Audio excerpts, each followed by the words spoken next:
చందమామ కథలకు స్వాగతం. ఈనాటి మన కథ రఘువంశం. దిలీప మహారాజు పట్ట మహిషి పేరు సుదక్షిణాదేవి.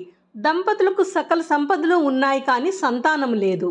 అందువల్ల ఆయన భార్యా సమేతుడై గురువైన వశిష్ఠ మహాముని వద్దకు పోయి తనకు వంశం నిలబడే యోగ్యత ఉన్నదో లేదో చెప్పమని కోరాడు. వశిష్ఠ మహాముని వద్ద నందిని దేనువు అనే గోవు ఒకటి ఉంది.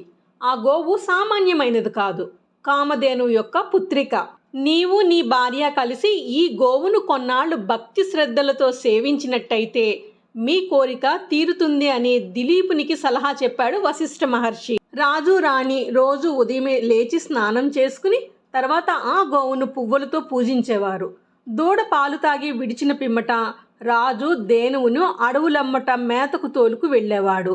నీడకు మల్లె వెనకాలే ఉండి దానికి ఏ అపాయము రాకుండా కంటికి రెప్పలా కాపాడేవాడు.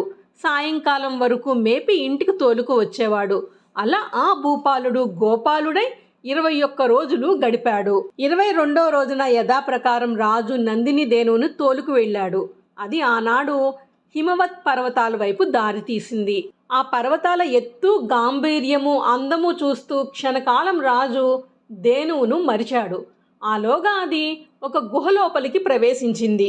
వెంటనే ఏదో ఆపదలో చిక్కుకున్న దానికి మళ్ళీ అది అంబా అని అరిచింది. ఆ ఆర్తనాదం వినటంతో రాజు ఉలిక్కిపడి గోవును వెతుకుతూ పరిగెత్తుపోయి ఆ గుహలోకి ప్రవేశించేసరికి గోవు పైన ఒక సింహం ఎక్కి కూర్చుని దానిని భక్షించడానికి సిద్ధంగా ఉన్నట్టు కనపడింది. వెంటనే రాజు అమ్ముల పొదిలో చెయ్యి పెట్టి బాణం తీయబోయాడు. ఏమి విచిత్రమో కానీ ఆ చెయ్యి స్తంభించిపోయి అతడు బాణం తీయలేకపోయాడు. ఆశ్చర్యంతో కోపంతో నిలబడి ఉన్న రాజుతో ఆ సింహం మానవ భాషలో మాట్లాడజొచ్చింది. లాభం లేదు. ఒకవేళ నువ్వు నా మీద బాణం వెయ్యగలిగినా అది నన్నేమీ చెయ్యలేదు. ఏమంటే నేను శివునికి పరమ ఆప్తుడైన కుంభోదరుణ్ణి. ఆయన ఎద్దునెక్కేటప్పుడు నా వీపు మీద అడుగుపెట్టి మరీ ఎక్కుతాడు. ఆయనే నన్ను సింహంగా మార్చి ఇక్కడ కాపలా పెట్టాడు. ఇక్కడికి వచ్చిన ఏ జంతువునైనా సరే పట్టుకు తినే హక్కు కూడా నాకు ఆయనే ఇచ్చాడు.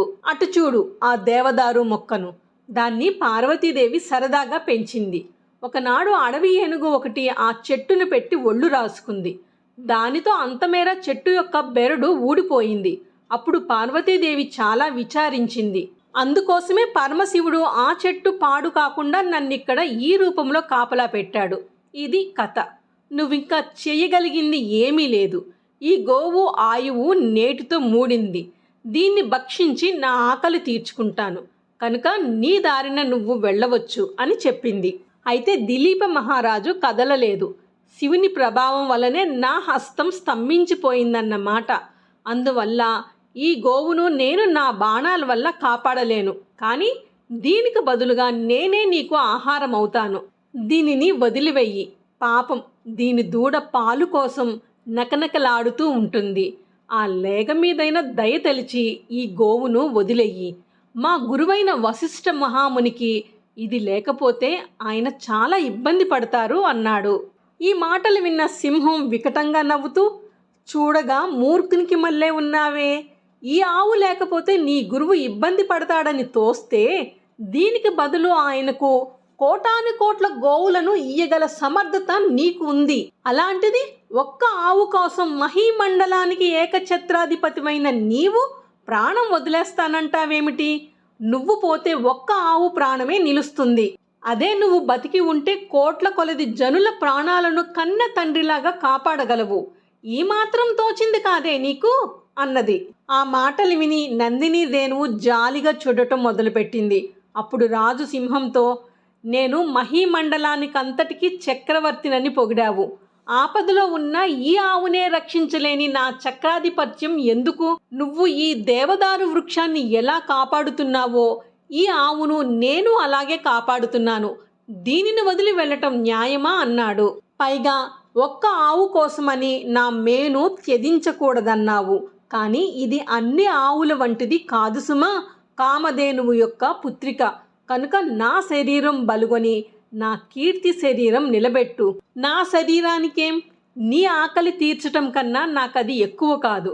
నా మాట విను అంటూ అనేక విధాల ప్రాధేయపడ్డాడు దిలీపుడు. అటైతే సరే అంటూ సింహం నందిని ధేనువు మీద నుంచి కిందకు దుమికింది. వెంటనే రాజు చెయ్యి స్వాధీనమయ్యింది.